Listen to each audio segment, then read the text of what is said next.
Hey guys, welcome to Petrol Ped and welcome back to my dream garage. Now, it's been a while since I've put a video up about the dream garage. There is a playlist basically tracking the progress from this building when it was an open triple bay cart barn to the building that it is now. But I've got a few videos planned between now and the end of the year, so please stay tuned for those. But car-wise, my Spider is now tucked up for the winter. I had a lovely drive last weekend with a good mate of mine, Stuart, who also has a Spider. And when it came back, I gave it a clean, I put it under its cover, and it's now tucked away.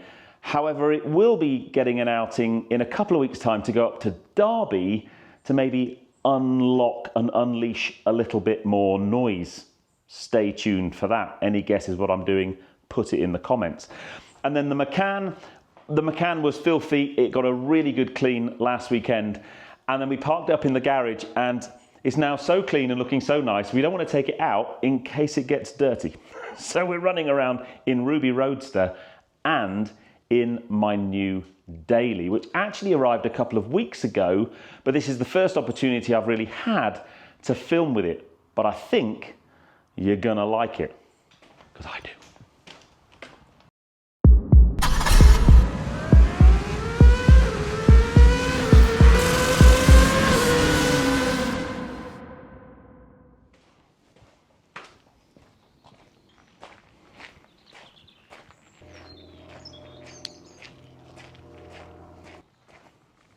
I'll keep you in suspense no longer. Here it is, the brand new Mini F66 John Cooper Works. I must say, this spec is on point for me. Now, I have driven the F66 Mini. It was last June. In 2024, I drove a Cooper S to the N24 and I really enjoyed the car. And I've been waiting to get my hands on the John Cooper Works version of it, the hot internal combustion engine one. And I've had quite a few people reach out asking me, when are you going to drive the new JCW Mini? And I've kind of had to push it back because I've had other plans that I was trying to kind of get over the line. But finally, it's here. Finally, I can live with this car and I can tell you what I think about it. But first up, from a styling point of view, I think this spec is mega. We probably need to have a chat about just the styling of the F66 compared with the F56, because I know for many of you there is much to discuss.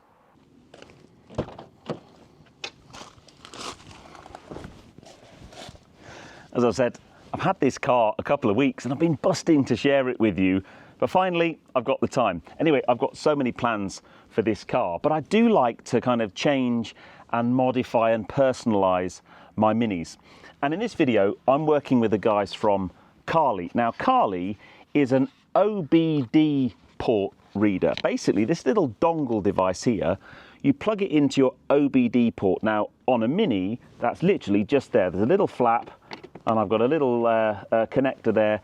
I plug this dongle in, and then I've got an app on my phone, and I link the dongle with the app on the phone. And through that, I can run some really simple diagnostics checks. The kind of things that normally you'd only be able to do at a kind of dealer level.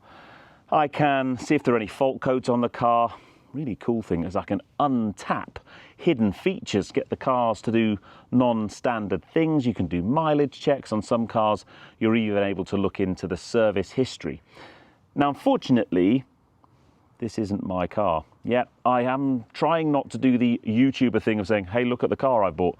I haven't bought this car. This is a long-term loan from Mini UK. And I don't think the guys from Mini would be too happy if I started plugging this in and adding lots of extra features onto the car. But I do have my Mini Roadster. I'm going to show you what you can do with Carly if you own a Mini, because you can unlock hidden features and find and fix faults on your car. So here I am in my R59 Mini JCW Roadster. Now, Carly will connect to the vast majority of manufacturers. There's a list on their website, actually. All you need to do is find the OBD port. In this older generation Mini, it's in a slightly different place. It's tucked up above the pedals on the driver's side footwell. You plug the dongle in, turn on the ignition, open up the app and hit connected. You then select which type of dongle that you're using, and the app and the dongle will communicate with each other. And once you're set, you can then start to use some of the really cool features in the app. First thing I did was I ran a diagnostics check on my car, and it's come back as very bad. There are 5 issues that it's found, the worst of which is an issue with a brake pad wear indicator, which is really good to know. I'll get that looked at by my specialist who looks after the car. The other issues on my car are more minor ones, and if they're not a really big issue, then you can just clear the code using the app. So it's really cool to be able to see, you know, what the status of your car is, because often there may well be issues on the car that don't come up on the dashboard. Carly will let you know whether they're there or not. There's a mileage check. Now on the app it's showing just over 125,000 kilometers. That tallies in with a sort of just over 77,000 miles showing on the car, but that's a great way to know if your car's been clocked or not. And then the final thing under coding is, depending on the make and model of your car, will depend on the kind of things that you can unlock, hidden features or things that you can change. And you could spend hours and hours looking at this. I can change on this car the way some of the lights work. I can change the way some of the readouts on the speedo work. It's relatively basic on this age of car, but newer cars with more digital displays, you may well find you've got some really cool things that you can unlock in terms of the look and feel of your car. And on my car, if we have a look here, I've got a range of functions around locking and comfort, a whole bunch of stuff on the dashboard, a range of things to do with lights and mirrors, and then windscreen wipers and engine start-stop. I could turn off start-stop permanently. That would be great. It would save me having to push the button every time I get in the car. Anyway, if you're interested in Carly and want to find out what the issues are with your car or what hidden features you could unlock on your car, I'm going to put a link in the video description and in a pinned comment. And if you use discount code PED15, that's PED 15, you can get 15% off Carly. And let's see what you could do. Let me know if you manage to unlock some really cool features. But for now, that's Carly. I'm going to have a quick look and see if I can unlock some of these features, and we'll head back to the F66 JCW parked outside. So, yes, it's a long-termer, but Mini and I have history when it comes to long-termers. If you've been subscribed to the channel for long enough, when we first got rumours that the Mini GP3 was coming out, I actually put a deposit down on one of those. I then went on the first press drives of the F54 JCW Clubman, and I absolutely adored that car. And when I got back, Mini said, look, would you like one as a long-termer? We'll let you have one for 6 months. We'd really like to just get your feedback on the car. And I had a car for 6 months. It was Rebel Green with a red roof and red wing mirrors, and it just looked ace. And that car endeared itself to us so much that I cancelled my order for my Mini GP3 and I went out and bought an F54 Clubman JCW, Charlie Clubman. And I absolutely adored that car, and then it got written off by a log. Last year I had the new Countryman JCW as a long-termer from Mini, and when that went back, that was a sad day because we really, really did like that car. And when looking for our family car, a Mini Countryman JCW was very high up on our list of cars. In the end, we just went for the Macan GTS, but a Clubman was pretty close to being bought. So you never know. Having one of those is really dangerous, because when it got delivered, the first thing Tracy said was, ooh, I like that. Now, as of yet, she hasn't actually driven it, but I've driven it a lot in the last 2 weeks, and I know she's going to love it. But I think we do need to discuss the elephant in the room, and that is the styling, particularly the styling at the back.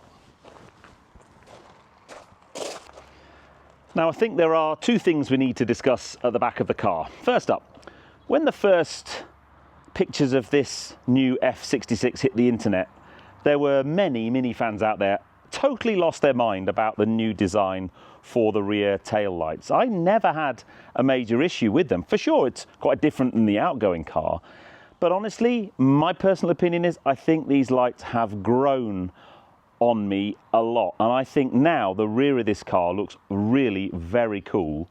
And it just has a nice quirk to it. But I can appreciate that there are many of you out there still don't like the lights. So, I don't know. I like them. Please put in the comments if you do as well. The second thing we need to talk about is this. Now, I mentioned that the first time I drove the F66, I went out to the N24. And the reason we did that was because Mini were racing the new JCW, even though it hadn't actually been launched or announced at the time, with Bulldog Racing, and my mate Charlie Cooper was racing. And that was a full-blown race car based on the F66. But the exhaust was a single centrally mounted exhaust set aside with a big diffuser either side. And I remember saying to Charlie, is that what it's going to look like? And he was very tight-lipped and very kind of, you know, he couldn't really say, but basically said, yes, that's exactly what it's going to be. And it came out, and I wasn't sure, but I like the fact that it's linked to the race car heritage, which is the whole kind of ethos and history of Cooper and John Cooper Works. There's always that DNA fed down from race cars, and that's why it's got a centrally mounted exhaust. However, so there's a centrally mounted exhaust there, but there's also one under there, which you can't see, but is there anyway. And there are a few aftermarket kits. I know that Miltech do a double exhaust kit. I know AC Schnitzer do a double exhaust kit, because actually the Cooper S doesn't even have a visible rear exhaust at all. So you should be grateful really in the JCW that you do. So again, do you like the central single exhaust or not?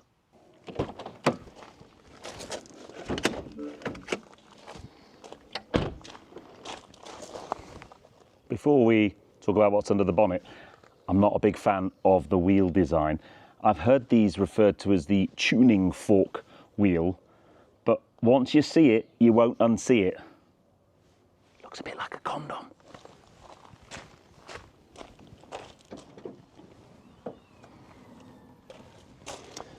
Now, there is now an all-electric JCW Mini, which actually has more power than this, but the F66 has exactly the same power as the F56. However, two important things have changed. It has more torque, and it's got a different gearbox. So the F56 had an 8-speed torque converter gearbox. This now has a 7-speed DCT, and that changes the driving characteristics quite a bit. 0 to 60 time hasn't changed as it happens, but it just feels more sporty and more edgy. So yeah, big tick so far.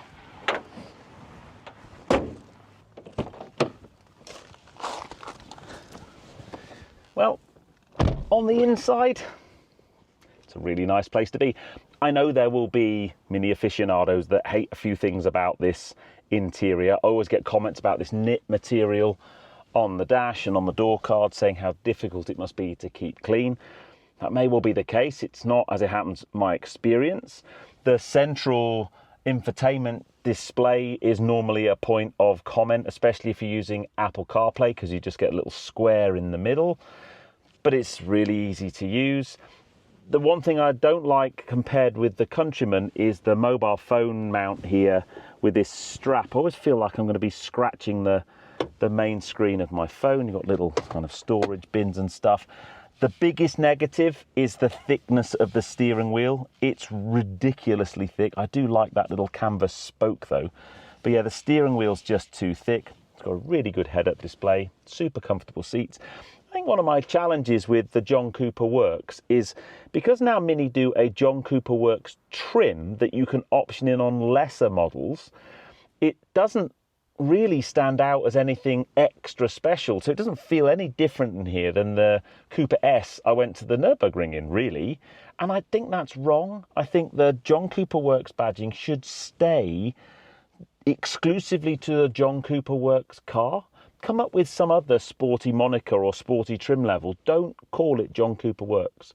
For me, John Cooper Works should be the top of the tree. It should be the ultimate performance variant of that Mini and the ultimate trim spec, and I think it's just been diluted a little bit by having JCW badges stuck on lower model cars. That's my rant over. Now, this isn't a full driving review of the car, but it would be remiss of me not to at least take the car up the road for a bit of a spin.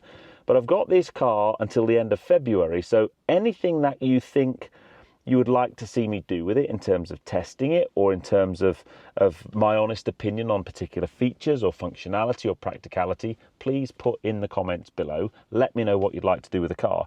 But let's take it up the road for a quick spin, because it's an absolute riot to drive. Now, I don't want to steal my thunder too much on this first drive, because I'm going to do more of an in-depth review after I've done maybe, let's say, 1,000 miles.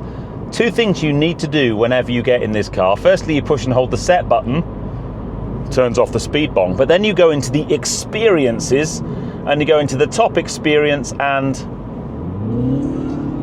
woohoo! That puts it into JCW mode, and it really does sharpen the car up a lot, and you get a sharper throttle response.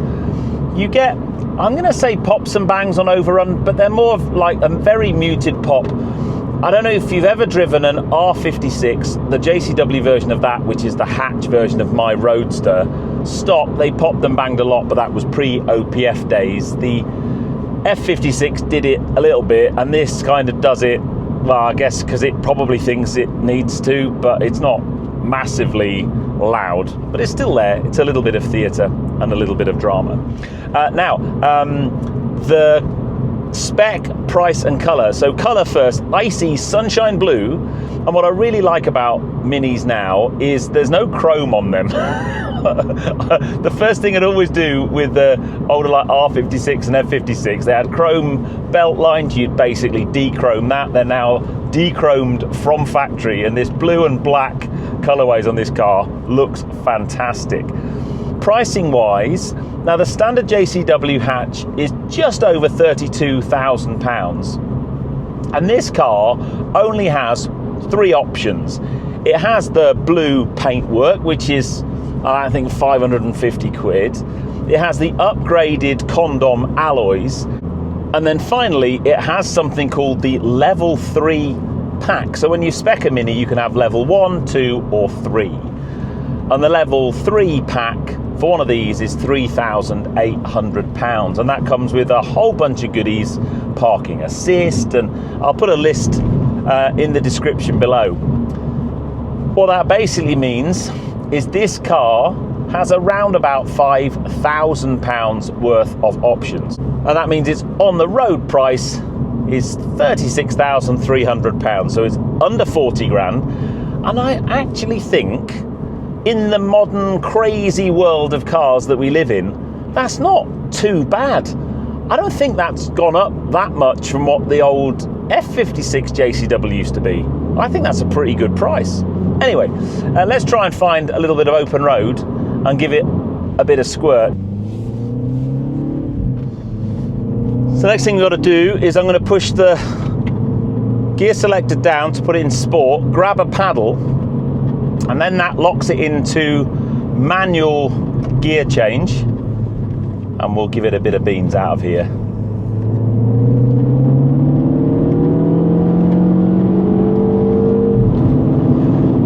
And what I will say straight away is the gearbox is noticeable and the more torque is noticeable.